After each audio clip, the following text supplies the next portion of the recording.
Hola, Galeras. It is I, Joss Blake, the painter, that strange guy who you watch make little weird artworks. How are you? I hope you're well. I'm okay. I've been getting back into my routines, my folds. I've been drawing, I've been painting, I've been writing. I've been trying to really kind of get a hold of all the things that have been going on in my head, in my heart, in my body. And it's been working out pretty well, actually, I have to say. As I slowly got better with calming down and planning things out, everything is kind of worked in the style in which it's supposed to. I'm feeling less anxiety. I'm feeling less like I'm not in control of all my choices and of basically just my health. It took me a while, though. I had to fail quite a few times, and I definitely had to kind of be stuck not knowing what to do next. And then when I did something, I would just second guess it all over again. But the thing that I don't second guess is when I make my work. So I pulled out my sketchbook, and I just started making all these little tiny little thumbnail designs. They brought me this piece that I can only really describe as euphoric in a way, without being able to talk, without being able to breathe, without being able to move, without being able to hold close to the things that I really kind of love, like being able to sit up in a chair and get my hands really dirty and paint, were kind of off limits for a little while. When you're laying in bed, you don't have like these options. You feel like you're like in hospice or something, which is not what happened, obviously. But you find out you have diabetes in my case, and then you get COVID immediately afterwards.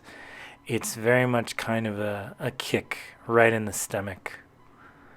And so I had to kind of focus and find what made me happy, and then just really hone in on those things. Like my Tom. He's so cute the way he sleeps underneath me, and then he's just violent and crazy. And then there's Mochi, just wild. Finding just that moment of zen,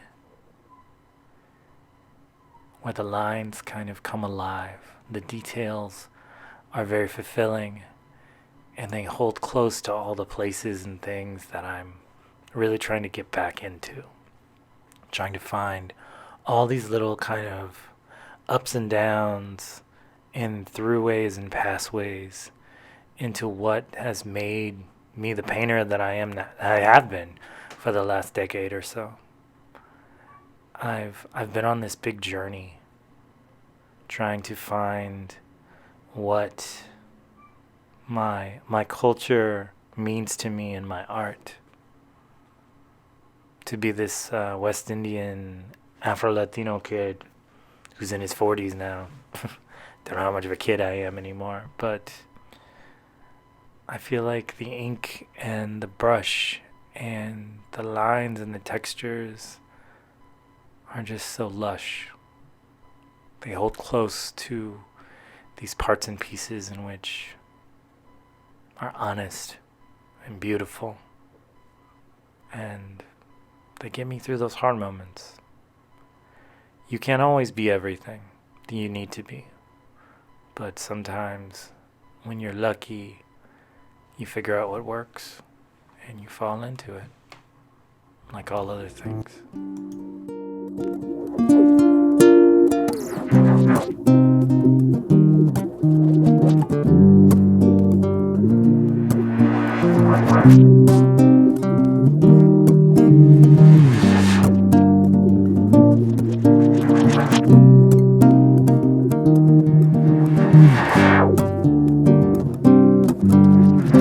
Você não tem um lugar pra onde ir. Nunca te deram uma chance pra fugir. Você inventa um monte de problemas. enlouqueça com a desgraça da cabeça. Ninguém inferniza onde você barbariza. Ninguém responde onde você se esconde. Ninguém critica quando você perde a linha. Ninguém esquece quando você enlouquece. Não há ninguém pra enxugar a sua lágrima. Não há ninguém pra açucarar a sua tara. Não há ninguém pra enxugar a sua lágrima. Não há ninguém pra açucarar a sua tara.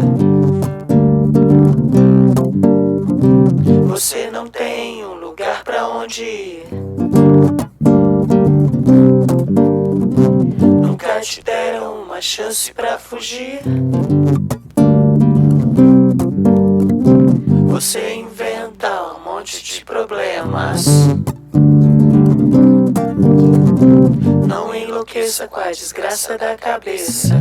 Ninguém inferniza onde você barbariza.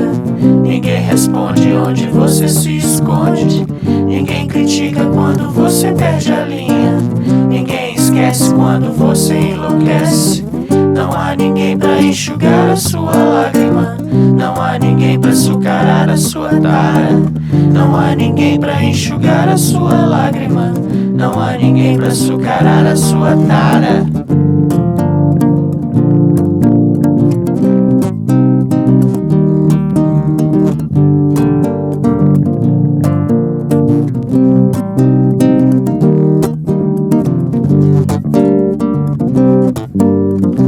Você não tem um lugar pra onde ir.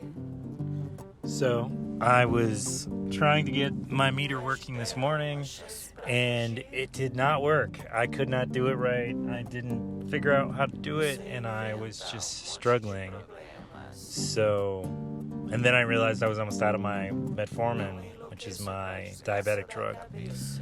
So, I had to meet with my doctor this morning, and my nurse, Fernando, incredible, wonderful man, taught me how to use my meter. And I got it. And it actually turned out really well. And I'm doing better than I thought I was gonna do. I mean, it's still high, but it's not as high. It's like, it used to be like 235, 250, and it's supposed to not be over 100. So I got it down to 208 so far. And that's incredible after a month.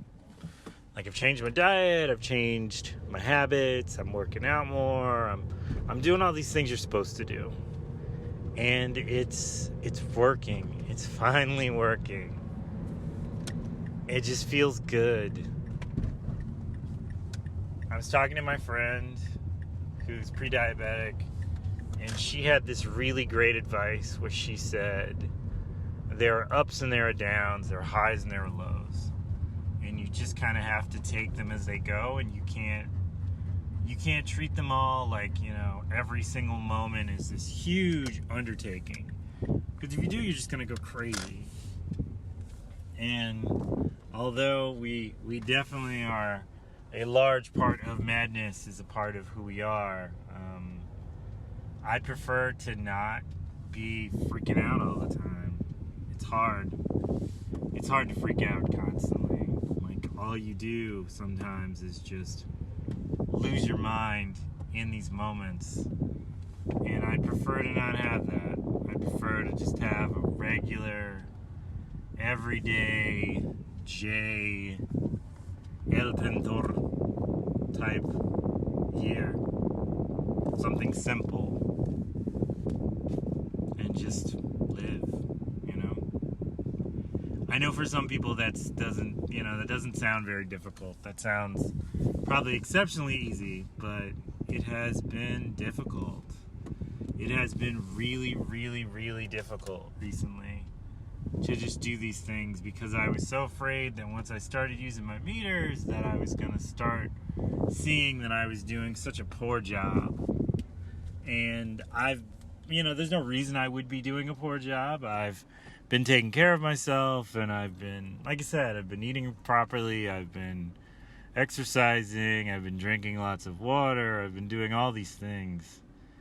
And so there's no reason I would get some horrific thing. My doctor even said with the medication I'm taking, she's like, you're going to see results whether you do anything or do nothing. And, you know, you just have to understand that you can't mess this up. That's not how this works. So, with that, it's all good news right now. Is it perfect? No. Does it need to be perfect? No.